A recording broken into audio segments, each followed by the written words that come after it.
अवधूत चिंतन श्री गुरुदेव दत्त श्री स्वामी समर्थ। नमस्कार, मी रोहिणी आज परत एकदा तुमच्यासाठी एक खूप महत्त्वाचा व्हिडिओ घेऊन आलेली आहे। आणि आजच्या व्हिडिओमध्ये आपण बघणार आहोत की आज आहे दर्श अमावस्या आणि या दिवशी आपल्याला काही उपाय करायचे आहे।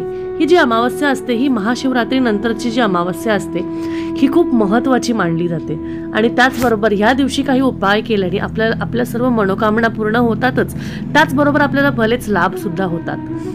तर चला बघूया आपण की ह्या अमावस्याची अशी वेगळी गोष्ट काय आहे। तर हिंदू धर्मात दर्श अमावस्येला अधिक महत्त्व दिला जातो। पौराणिक शास्त्राप्रमाणे शिवरात्रीनंतर येणाऱ्या ह्या अमावस्येला विशेष महत्त्व असं सांगितलेलं आहे। कृष्ण पक्षातील ह्या अमावस्येला मोठी अमावस्या म्हणतात। त्याचबरोबर ह्या दिवशी स्नान दान अमावस्या असे देखील म्हटले जाते। या दिवशी स्नानाचा दानाचा खूप महत्त्व आहे असं सांगितलं जातं। या दिवशी नदीत स्नान आणि तीर्थक्षेत्रात दान करण्याचे विशेष महत्त्व आहे आणि ते करण्यास आपल्या गोष्टी संपूर्णपणे मनोकामना इच्छा पूर्ण होतात। पितृदोष दूर सुद्धा होतात। पितृदोष दूर करण्यासाठी अमावस्येला पूजा विशेष केली जाते आणि या दिवशी विशेष महत्त्व सुद्धा या पूजेला सांगितला जातो। या दिवशी सर्व सुखांची प्राप्तीसाठी आपल्याला काही ना काही खास उपाय आहेत ते करायला हवे। त्यासाठी आज मी तुम्हाला कमीत कमी 9 उपाय इथे सांगणार आहे। तर तुम्ही वही पेन घेऊन बसा आणि त्याचबरोबर हे कुठले उपाय मी तुम्हाला सांगणार आहे आजच्या दिवसात हे कधीही तुम्ही केले तर ते चालण्यासारखे आहे। तर आता पहिला उपाय असा आहे की सकाळी 11, 5 किंवा 21 याऐवजी पंचगव्य संपूर्ण शरीराला लावून गायत्री मंत्र किंवा महामृत्युंजय मंत्र म्हणत अंघोळ तुम्हाला करायची आहे।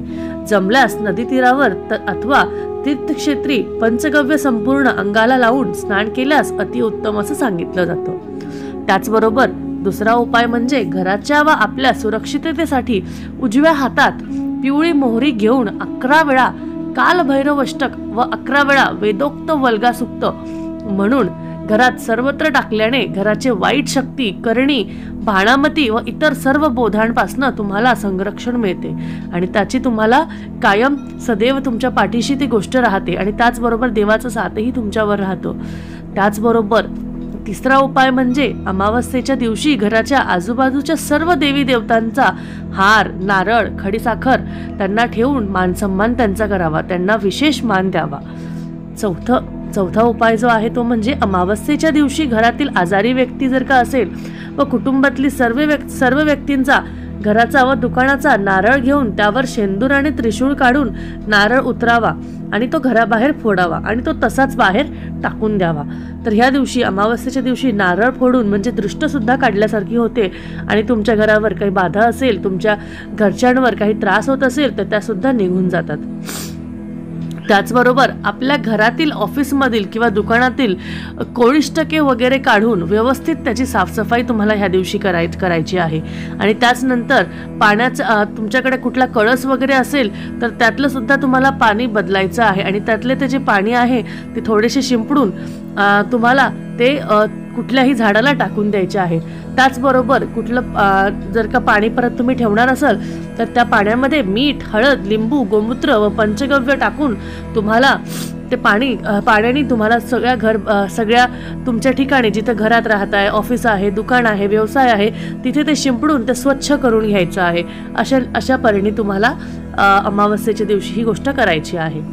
त्यानंतर 6वा उपाय असा आहे की हळद व गोमूत्र एकत्र करून घराचा उंबरठा तुम्हाला पुसायचा आहे म्हणजे कुठल्याही बाधा करणी तुमच्या घरात येणार असेल किंवा असेल तर ती निघून जाईल आणि त्याचबरोबर उंबरठ्यावर लक्ष्मी मातेची ते प्रतीक असतं। त्याचमुळे तिला जर का तुम्ही तिचा मान केला आणि त्यानुसार तुमच्या घरावर कुठली संकट येणार असेल तर ती त्याला येऊन देत नाही आणि तसेच तुम्ही व्यवस्थित राहताल। पुढचा जो आहे तो म्हणजे आपले वाहन स्वच्छ धुवून त्यावर नारळ उतरावा कारण कुठल्याही गोष्टी काहीही घडू शकते त्यामुळे आपल्याला हे करणं नक्कीच गरजेचं आहे। अमावस्येच्या दिवशी नक्कीच हे करा कारण दरवेळेस आपल्या डोक्यात ही चिंता असते की आपले घरचे गाडी चालवतायत किंवा कुठून बाहेर न येत आहेत तर काही अपघात होऊ नये कुठूनही ते येत असेल तर ते व्यवस्थित नीट घरी यावे त्यासाठी आपल्याला दर अमावस्येला एक नारळ नक्कीच आपल्या वाहनासमोर फोडावा। यावेळी आपण ज्या देवास मानत आहात त्या देवाचे नामस्मरण करावे आणि नारळ जमिनीवर फोडून हातपाय धुवून घ्यावे आणि तो नारळ तसाच तिथे फेकून द्यावा। तसेच पांढऱ्या मोऱ्यावर वल्गसुक्त 11 वेळा करून त्या पिवळ्या कपड्याच्या पिशवीत ठेवून पिवळ्या धाग्याने शिवून गाडीच्या इंजिनच्या आत तारेने अडकून ठेवावे. म्हणजे ते असं ठेवा ज्याच्याने त्या कुठं चक्रात अडकणार नाही, किंवा तुमच्या गाडीच्या कुठल्याही कोपऱ्यात लावा जिथे ते अडकणार नाही. आणि त्याने हे तुम्ही एक 15 दिवस ठेवून ती गोष्ट बदलू शकता. या दिवशी तुम्हाला महादेवाच्या मंदिरात जाऊन शिवलिंगावर कच्चं दूध दह्याने अभिषेक करून काळे तीळ अर्पित केल्याचे विशेष महत्त्व सांगितले आहे. त्याचबरोबर या दिवशी प्रभू श्रीहरी विष्णू मंदिरात पिवळ्या रंगाचे ध्वज तुम्हाला अर्पित करायचे आहे. याने सर्व संकट दूर होतात, सर्व कष्ट दूर होतात आणि जीवनात सर्व शुभ घटित गोष्टी घडत जातात. त्यानंतर शेवटचा उपाय म्हणजेच घर, दुकान, ऑफिस, कारखाना यांना असोळा नारळ, गोरक्ष, चिंच किंवा कोहळा हे बांधावे. अमावस्येच्या दिवशी त्यावर नारळ असेल किंवा कोहळा असेल तर त्यावर एक कपूर घ्यावं, ते जाळावं आणि ते तुमच्या घरामध्ये किंवा पूर्ण ऑफिसमध्ये सगळीकडे कानोकोपऱ्यात फिरून ते शेवटी लाल रंगाच्या वस्त्रामध्ये बांधून तुमच्या घराच्या बाहेर ते अडकून ठेवावं. या पद्धतीने कुठलीही बाधा किंवा कुठलीही गोष्ट असल्यास ती निघून जाईल आणि ते तुमच्या घराच्या बाहेरच त्याचं रक्षण करेल. तर शास्त्राप्रमाणे अमावस्या सुख सौभाग्य आणि धनसंपत्ती, वैभव इतर गोष्टीसाठी विशेष मानली जाते. तर ह्या दिवशी या सांगितल्याप्रमाणे तुम्ही उपाय अंमलात जर का आणल्या तर नक्कीच तुमचं जीवन आनंदमयी होईल आणि तुम्हाला लाभही मिळेल. अमावस्या बरेच लोक असं मानतात की अमावस्येला वाईट घडते, वाईट गोष्टी होतात, पण असं नाही. त्या दिवशीचं विशेष महत्त्व जाणून तुम्ही व्यवस्थित उपाय मार्ग केले की नक्कीच तुम्हाला त्याचा फायदा होतो. तर कसा वाटला आजचा व्हिडिओ हे मला नक्कीच कळवा. त्याचबरोबर अजून असे बरेचसे व्हिडिओ तुमच्यासाठी मी घेऊन येत आहे. असेच अजून व्हिडिओ बघण्यासाठी नक्कीच आपल्या चॅनलला सबस्क्राईब करा. व्हिडिओ आवडलास तर लाईक करा. त्याचबरोबर तुमच्या मित्रमैत्रिणी घरातल्यांबरोबर हा व्हिडिओ शेअर करा, म्हणजे त्यांना सुद्धा ही माहिती लवकरच मिळेल. भेटूया परत आता एकदा छानशा व्हिडिओमध्ये. तर तोपर्यंत अवधूत चिंतन श्री गुरुदेव दत्त. श्री स्वामी समर्थ. जय जय स्वामी समर्थ.